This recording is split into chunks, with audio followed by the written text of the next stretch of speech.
আসসালামু আলাইকুম প্রিয় দর্শক, আশা করি আল্লাহর রহমতে সবাই সহি সালামতে ভালো আছেন। আমি আজকে বানাবো খুবই সহজ একটা রেসিপি, তা হলো কালো রূপচাঁদা মাছ মূলা দিয়ে রান্না। এই রান্নাটা অনেকেই জানেন, কিন্তু আবার অনেকে আছেন নতুন ব্যাচেলর, তাদের জন্য এই রেসিপিটা। তাহলে চলুন রেসিপিটা দেখে নিই।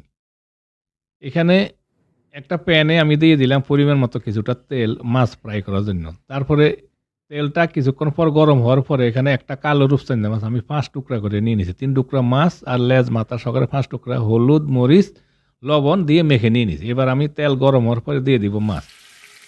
আর মাছগুলো আমি একটু জাস্ট ফ্রাই করে নিব হালকাভাবে। রান্নার মাছ বেশি কড়া করে ফ্রাই করার প্রয়োজন হয় না, তাহলে পরে শক্ত হয়ে যায়, ভিতরে মশলাটা ঢোকে না। জাস্ট হালকা একটু ফ্রাই করে নিলে যাতে মাছের কাঁচা গন্ধটা চলে যায়, হালকা একটু ফ্রাই করে নিব। কিছুক্ষণ পরে এক সাইড হওয়ার পরে এবার আমি মাছগুলো উল্টে দিব। উল্টে দিয়ে অপর সাইডটাও সেম একইভাবে একটু হালকা ফ্রাই করে নিয়ে নিব।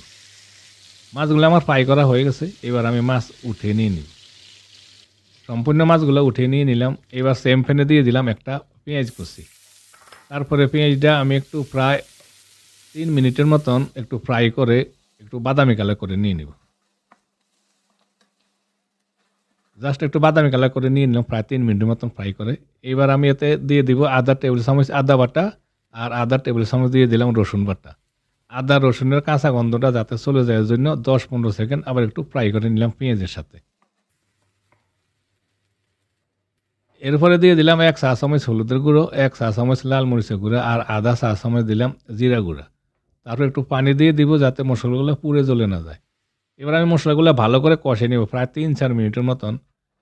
মশলাগুলো ভালো করে কষিয়ে নিয়ে নিলাম যাতে মশলার গন্ধটা দূর হয়।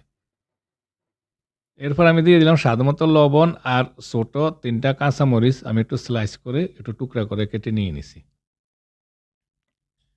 তারপরে দিয়ে দেবো মূলা। এখানে আমি একটা মূলা নিয়ে নিছি, একটু লম্বা করে কেটে নিয়েছি। মিডিয়াম সাইজের একটা মূলা লম্বা করে কেটে নিয়ে নিছি। এবার মূলাগুলা মশলার সাথে ভালো করে নাড়াচাড়া দিয়ে একটু মিক্স করে নিব। নাড়াচাড়া দিয়ে মিক্স করে নিয়ে আমি হাই হিট রেখে, চুলার হিটটা হাই রেখে ঢাকনা দিয়ে 5-6 মিনিট কষিয়ে নিব। ঢাকনা দিয়ে দিলাম। আর এভাবে 5-6 মিনিট হাইটে রেখে মশলার সাথে মূলাগুলো কষিয়ে নিয়ে নিলাম যাতে মূলাটা একটু নরম হয়। চলে আসলাম প্রায় 5-6 মিনিট পর। এবার একটু নাড়া দিয়ে তারপর আমি অ্যাড করব পানি। এখন আমি এখানে একটু গরম পানি দিয়ে দিলাম। গরম পানি দিলে একটু তাড়াতাড়ি বলক আসে। তারপরে গরম পানি দিয়ে আবারও আমি ঢাকনা লাগিয়ে চুলার হিটটা হাই রেখে 6-7 মিনিট এইভাবে আবার মূলাগুলো একটু রান্না করে নরম করে নিব। প্রথমে মূলাটা একটু নরম করে নিতে হবে, তারপরে মাছটা দিয়ে দেব। 6-7 মিনিট পর চলে আসলাম। মূলাটা আমার অনেকটাই কিন্তু নরম হয়ে গেছে 6-7 মিনিট কষিয়ে নেওয়ার পরে। এবার আমি এতে দিয়ে দেব ফ্রাই করা মাছ। মাছগুলা উপরে এইভাবে বসিয়ে দিব। তারপরে আমি এতে দিয়ে দিলাম একটা টমেটো।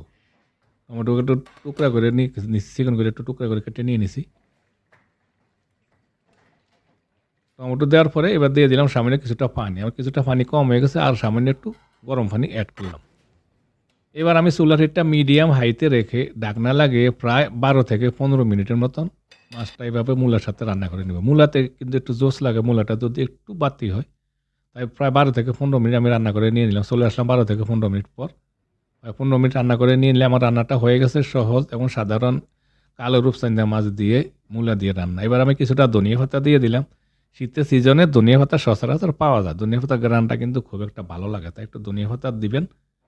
হয়ে গেছে আমার মজাদার সহজ সাধারণ এই রেসিপিটা। আপনারা এই শীতকালে গরম গরম ভাতের সাথে এই মাছটা মূলা দিয়ে রান্নার পরিবেশন করতে পারেন। আশা করি এই রেসিপিটা আপনাদের ভালো লাগবে। যদি ভালো লাগে প্লিজ একটা লাইক এবং একটা কমেন্ট করুন। আর প্লিজ আমার চ্যানেলটা সাবস্ক্রাইব করে আমাকে সাপোর্ট করুন প্লিজ, অনুরোধ রইল। সবাই ভালো থাকুন, সুস্থ থাকুন। আবার দেখা হবে ইনশাল্লাহ অন্য কোনো সময় অন্য কোনো রেসিপিতে। আল্লাহ হাফিজ।